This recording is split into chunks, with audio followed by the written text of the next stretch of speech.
Now, from Hollywood, it's time for Edmund O'Brien as Johnny Dollar. Carl Brewster down at East Coast. Yes, Carl. I wonder if you do a little job for us. Sure, what is it? A policyholder of ours needs some protection. Well, I hope this doesn't indicate a trend. This is the second time an insurance company has hired me as a bodyguard. Isn't that rather unusual? Well, it's rather an unusual case. This girl, her fiancé, has spent the past 5 years in prison. He's being released tomorrow, and he swears that the first thing he's going to do is kill her. Well, that's cozy. I think she deserves some help. Come on down this afternoon, we'll talk it over.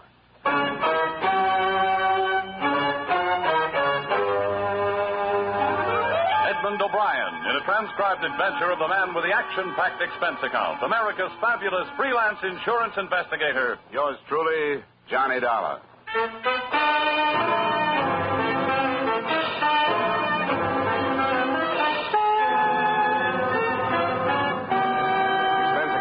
By Special Investigator Johnny Dollar to Home Office, East Coast Underwriters, Hartford, Connecticut. Attention, Carl Brewster. The following is an accounting of my expenditures during assignment on the Virginia Beach matter. Expense account item 1, $1.50 cab fare from my apartment to your office. Well, you're prompt, Dollar. How are you, Mr. Brewster? Or did we set any particular time? No, I guess we didn't. Well, I'm glad to see you anyway. Sit down. Thank you. Now, let's see. Oh, yes, the Browning girl, Janice Browning. How much did I tell you over the phone? That her boyfriend was getting out of stir and was going to kill her. What you left unsaid was that she probably deserves it. What's that? I don't hold much sympathy for these dames that get themselves involved with some hoodlum and then decide to get disinvolved the minute the going gets rough. But it's your money. I wouldn't jump to conclusions, Dollar. This is a pathetic case. Of course, the girl made a mistake in taking up with this fellow, but 5 years is a long time to think. And she realized her mistake. What did he go up for? I believe it was robbery. Do you know if she spent all the loot before she realized her mistake? Now, Dollar. Why doesn't she hire a bodyguard herself? Because she can't afford it. She has nothing. She turned to us because there was no place to go. Poor thing is in desperate fear of her life, Dollar. Surely you can appreciate that. Okay, give me the rest. And there's a little more. She's living in Virginia, outside of Norfolk, Virginia Beach. Janice Browning, was it? I have her address for you. Her fiancé's name is Robeson, Mark Robeson. And he's due out tomorrow. From the state penitentiary at Richmond. Just stay with her until we see what happens. She was here, Dollar. I talked to her. This will not be an unpleasant assignment for you. She must have something more than a policy to knock this whole company off its feet far enough to hire a bodyguard. That could spell bankruptcy if it went far enough.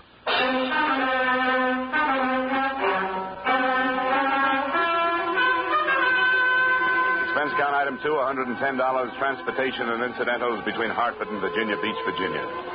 Virginia Beach seemed hardly the scene for potential murder.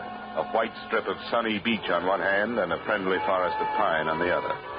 I found Janice Browning's address just south of the village proper, a fair-sized cottage surrounded first by a small, well-kept garden and then undeveloped land. When I got out of the cab, I was looked over by a trim little honey blonde thing in shorts and halter who waited for me on the veranda. Hello. Hello? You seem to be carrying a suitcase. Are you sure you haven't been misdirected? Are you Miss Janice Browning? No, I am her personal maid. Who are you? My name is Dollar. I'm the investigator from the insurance company. Did you say personal maid? Yeah. Did you say investigator? That's right. Well, I hope you'll pardon me if I'm confused. I was not notified of the arrival of no investigator. What is it you want? Miss Browning asked for me. She went to her insurance company and requested a bodyguard. A bodyguard? Well, I don't know about that. But then there are lots of things I don't know as yet. I'm new here. But if she asks for you, you may as well come in. Thanks. I suppose you were surprised when I said I was Miss Browning's personal maid because of the way I'm dressed, if you'll pardon the expression. As a matter of fact, I was surprised that she had one. Why'd you say that? I'd been led to believe that she couldn't afford things like that. Well, between you and I haven't been paid yet. But she seems to be very generous. She turned over her entire wardrobe for me to wear at any time. Yeah, but maybe that's a bad sign. Maybe she's going to pay me off in clothes. And they don't quite fit, as you can see. How long have you been here? Just only 3 days. My name's Betty Light. I took the name Light from my stepfather. What are you doing here? Well, Miss Browning has a fiancé coming out of prison today, and she's afraid to meet him alone. Prison? Well, you could never tell. But I suppose it's her business. What is it? Well, if I was sweating out a fiancé after all that time, I wouldn't be quite so thick with what she's thick with. What do you mean? Well, if I were him, I'd feel cheated. She hasn't been wasting her time, from what I can tell. And in 1 week, that's plenty. But I shouldn't be gassing like this. Who is he? His name is George Masters. And if there's a fiancé on tap, he'd better be careful. Why is she afraid, as if she shouldn't be? Well, because she changed her mind about him and evidently didn't tell him about it. Sure, the same old story. Well, this is a surprise to me, but the least I can do is work out the week. You know, Betty, I feel the same way.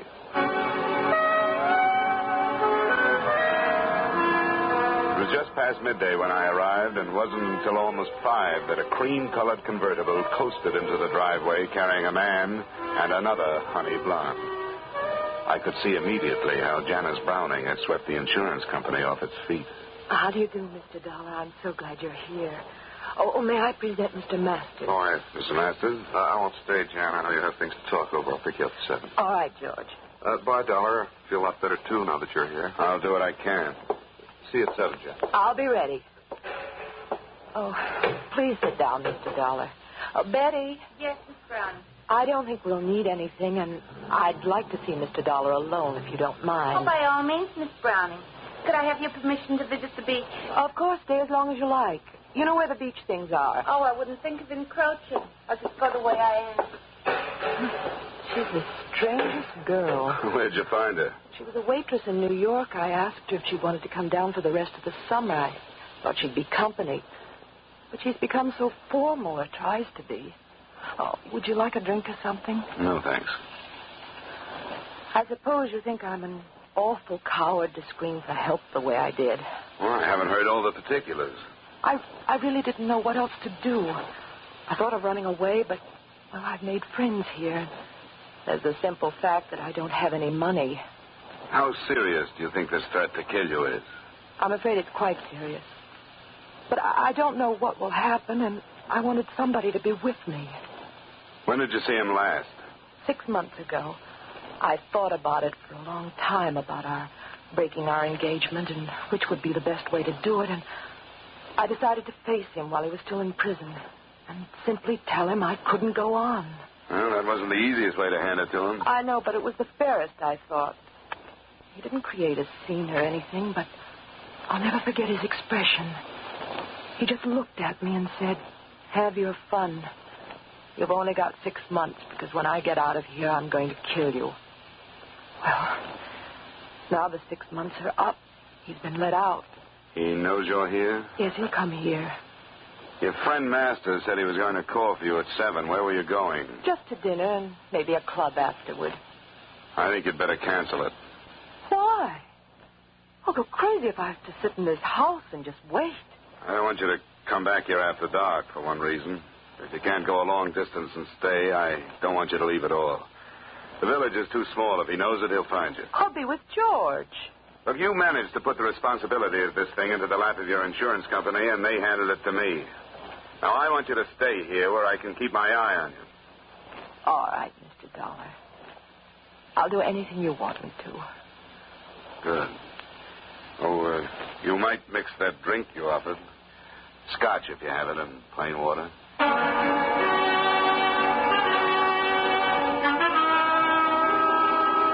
rest of the evening was spent with small talk and mounting tension. The state penitentiary was no more than 100 miles from Virginia Beach, and since it's the habit of prisons to turn out their guests at dawn, Mark Robeson had had plenty of time to make the trip. In spite of a sultry night, I closed and locked all the doors and windows, and by 11, the cottage was dark, with everyone retired. The living room was the most strategic spot in the house, so I stretched myself across a couch that was too short for me and listened to the silence. It must have been some time after midnight when I heard a door crack behind me. Who's that? It's I, Mr. Dollar. Oh, You shouldn't be roaming around the house, Betty. I darn near laid a chair across your head. Oh, it's too hot to sleep, and besides, I have a few things on my mind if you're interested. Sure. Sit down. Thanks. Did I not understand you to say that this Khan was her fiancé? That's right. Well, she certainly lives in circles, if you ask me. I happen to uncover some information that will knock you for a loop. What? Well, basically, I've never been a snoop, but I didn't go to the beach. Oh? No, after you advised me of the situation around here, I felt I had a right. I went into her room, which is no more than an oversized closet with bath. And it's a good thing I did, because in a drawer I found a picture of Miss Browning posing as a bride. A bride? Yeah. Are you sure of that? As sure as I'm sitting here. And the guy standing with her was a bridegroom if I ever saw one. Were they fancy? What do you think of that? I don't know. It doesn't necessarily mean anything. But from what I've overheard, this fiancé of hers has been in prison for 5 years. Yeah, that's the story. Then how come her wedding picture was taken in 1947? Was it? And that's what's stamped on the back of it. Now, is that screwy or isn't it? It definitely is. And there are some other things that don't ring truly. For example, this mug she is currently tied to. I heard her when she called him tonight, and it sounded more like... He blasted your room. Get down on the floor. Stay there. Hey, hold it! Hold it, Rose! He hadn't moved away from the window he fired through. When I got to him, he was still pointing the now empty gun at me, pulling the trigger and looking down at it stupidly. Get away. I won't go back. I don't have to stay in the hospital now. I'm all better now. Give me the gun, Robeson. It's empty. No. It's mine. You're one of her men. She always had men. No, I'm not one of her men. Let's go in the house and calm down. You talk like a doctor. Yeah, you're a doctor. You can't take me back. Get away from me. You told me to make myself believe that she was dead and I'd sleep better. Come on. Get away. I won't go back. Let go. Don't cause any more trouble, Robeson. Now, Come on. I won't go back. Let go, Rope. No. Now I don't have to go back. Let go.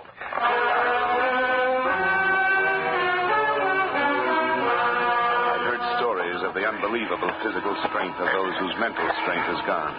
I got his hands away from my throat by sinking my knee into his stomach. There was nothing I could do to hold him. He lumbered off into the darkness and disappeared. I didn't need a medical opinion to know that I wasn't protecting Janice Browning from a released convict. I was protecting her from a homicidal maniac.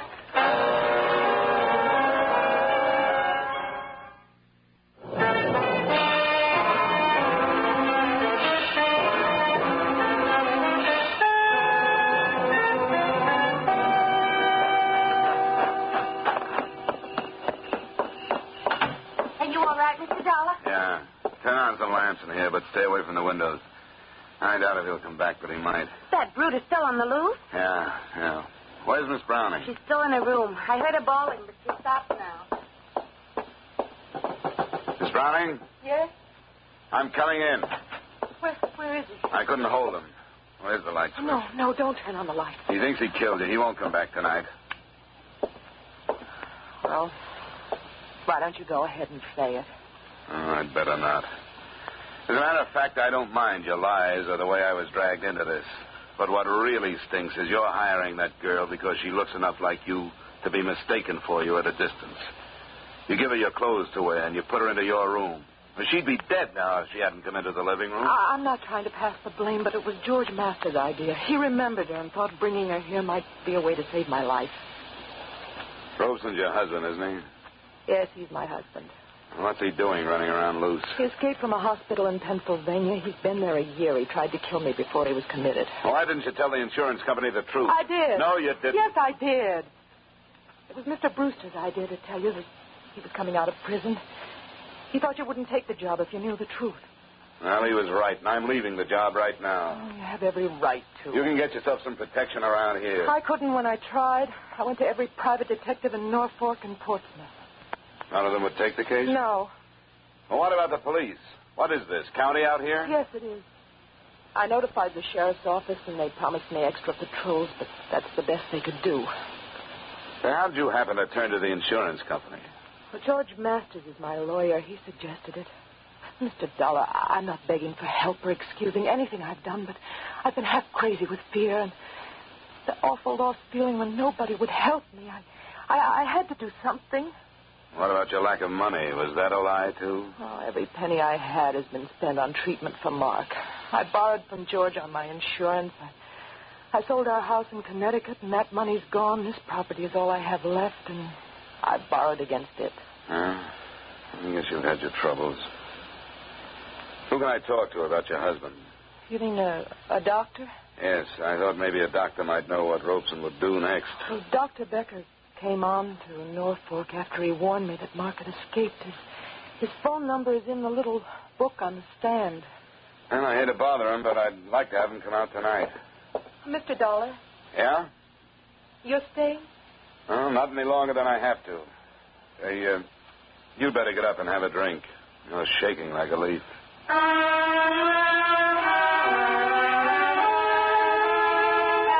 I changed my mind about dropping the case, Mr. Brewster, not only because she was a beautiful woman in a tough situation, but also for another reason. I awoke Dr. Becker at his hotel in Norfolk, and after I outlined the night's events to him, he agreed to come out.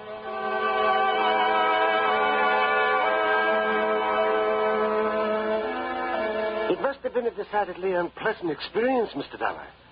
On the other hand, you are fortunate to be alive. Yes, I guess I am. Robeson is only dangerous when his basic jealousy is aggravated. You say you arrived with luggage? That's right. Perhaps he was watching then and misunderstood your visit. Oh, I get it. Well, what do we do now, Doctor? He probably thinks he killed her.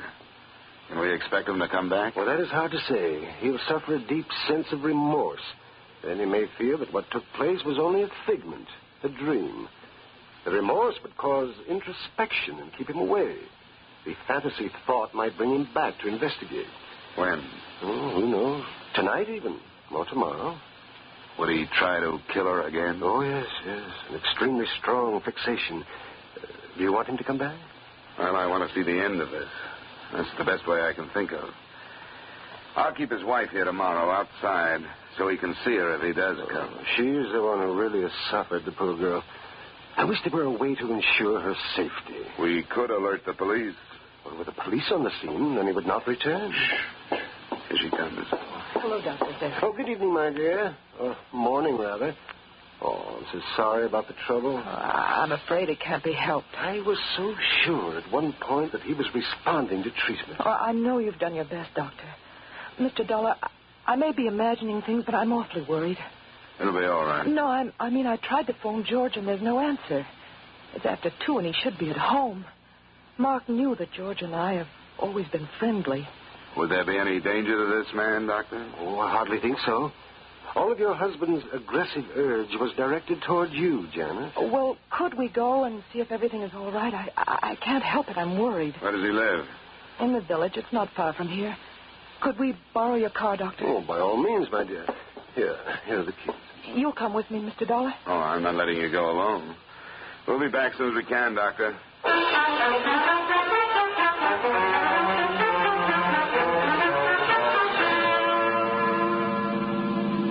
Oh, this is his house, the white one. Oh, there's his car in the driveway. There's a light on. Maybe his phone is out of order. I told him I'd let him know if anything happened.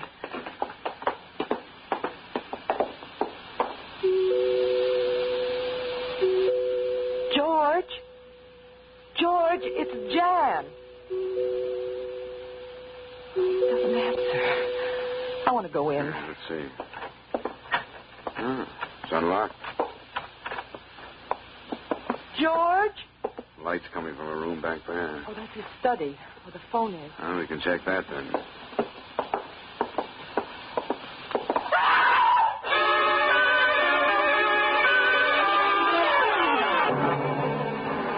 George Masters was lying face up in the middle of a room that had been pretty well torn up by the struggle. The first thing I noticed were the bruises left on his throat by the hands that had choked him to death. I noticed another thing when I went to the desk to phone the police. There was a gun lying on it, and I would have sworn that it was the same police special Mark Robeson was carrying earlier in the evening. It took Dr. Becker to quiet Janice Browning after I literally dragged her out of the master's house and got her home. And I hope she can rest now, but she's dangerously near to mental collapse herself. Yes, I can understand that. Is there anything further that I can do, Mr. Dollar? Nothing now, Betty. Get some sleep if you can. Sleep? Who could sleep? Well, and spend your time packing. You're going back to New York in the morning. I certainly am. For me, you can give Virginia Beach back to the engine. Is Janice in love with Masters, Doctor? I think so. A great feeling of loyalty, at least. He'd helped her so much with monetary loans and so on. But you said he wouldn't remember the association between Masters and his wife. Yes, I was convinced that he wouldn't. There was a police special in Masters' study. I'm positive it was the same one that Robeson used here. Oh? I tried to take it away from him. I couldn't. Now, why should he leave it at Masters? Well, I don't know. Say, did they know one another before Robeson broke down? Oh, yes, they were quite friendly. Well, good heavens, Dollar. What are you driving at? Janice borrowed from Masters on a life insurance policy. That usually means making the lender a beneficiary. I don't know how much the policy was for, but I'm going to find out. Well, I dislike having to agree with you, Dollar, but I do. In Robeson's warped mind, Janice was the archenemy. It would have been quite easy for Masters to inflame Robeson to the point where he would kill his own wife. What is it, Betty? He's back. That man, he came back. All right, take it easy. You're all right. But I saw him. He was looking in the window. The one he shot through. Doctor, take care of her, will you? I'd better get back to Janice's room.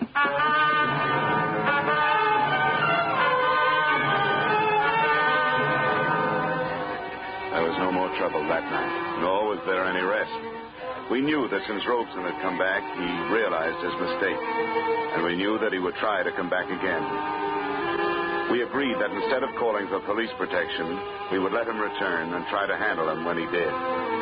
An hour after daybreak, we felt it safe to relax. And it wasn't until noon that I drove Betty Light into Virginia Beach and put her aboard a bus bound for the comparative safety of New York. Before I started the return trip, I made a swing past George Masters' house, convinced the deputy sheriff in charge that I had a right to poke my nose in, and got myself back into the study. I suppose it'd be all right if you'd go in. They took up all the evidence they wanted, I guess.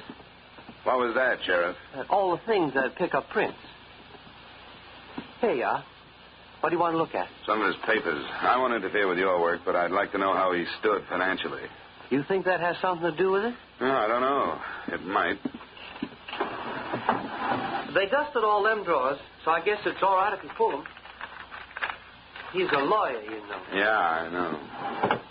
Said the field's wide open. A lot of people didn't like him. Oh? I didn't know that. What's that for? It's a ledger. Kept his accounts in it. What'd you find? Janice Brown. Who's that? Somebody he loaned some money to. Ooh, I'll say he did. $20,000. Ah, that's all I wanted, Sheriff. Thanks, and I hope I haven't caused you too much trouble.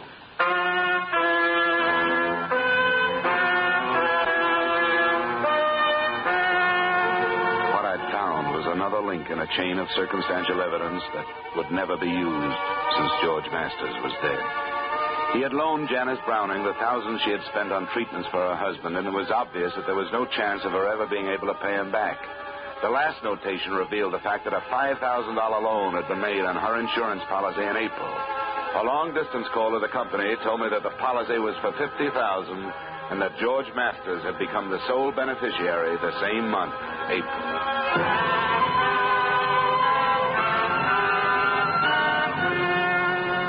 I see no purpose in telling her, Mr. Dollar, or questioning her.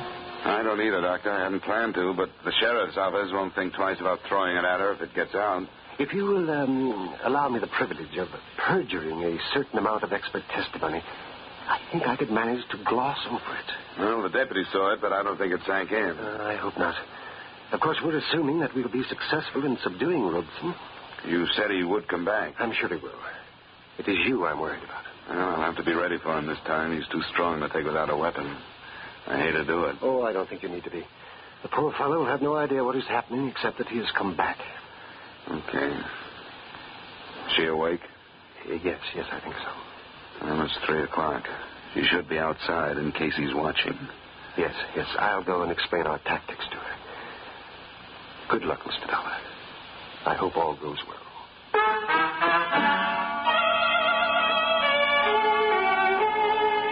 It seemed almost cruel baiting the trap, but it had to be done. We paraded Janice Browning through the garden in her most fetching get-up until dark, and then sent her in to sit in front of an open window. I don't know how she held on to her own sanity. I do know that I had a little trouble myself. I sneaked into a position outside the house from which there was a good view of all the approaches but the one from the north. He arrived at about 10:30. He was moving toward the living room window, and I started toward him. Hi, Mark. What? I can't see it. I'm George Masters. You remember? George Masters? That's right. It's your fault. She wasn't in that room. Did I tell you she was in that room? You are George Masters. He made a mistake. I told him, and he said I made a mistake. You're the doctor. Get away from me. We'll do it right this time, Mark. Come here. George Masters is dead. You aren't George Masters. No, I'm not, Mark. But you'll have to come with me. No, I don't. I won't go back to the hospital. I won't let you. Mark. Robeson, don't. Get away. No, I don't. I'm sorry, Robeson.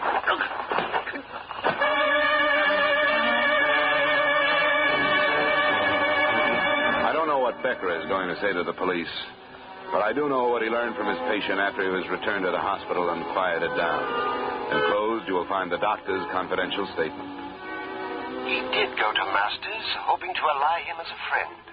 Taking advantage of his escape, Masters armed him in the hope of realizing a profit from Janice's insurance policy. But Robeson, in his agitation, fired into the wrong room. And because he placed the blame for his mistake on Masters instead of himself, he became violent, and as a result, Masters was killed. Expense account item 3, same as item 2, transportation back to Hartford. Expense account item 4, and this is to you personally, Mr. Brewster. Payment for deceit in acing me into this matter, $500. Expense account total, $855.75. Yours truly, Johnny Dollar.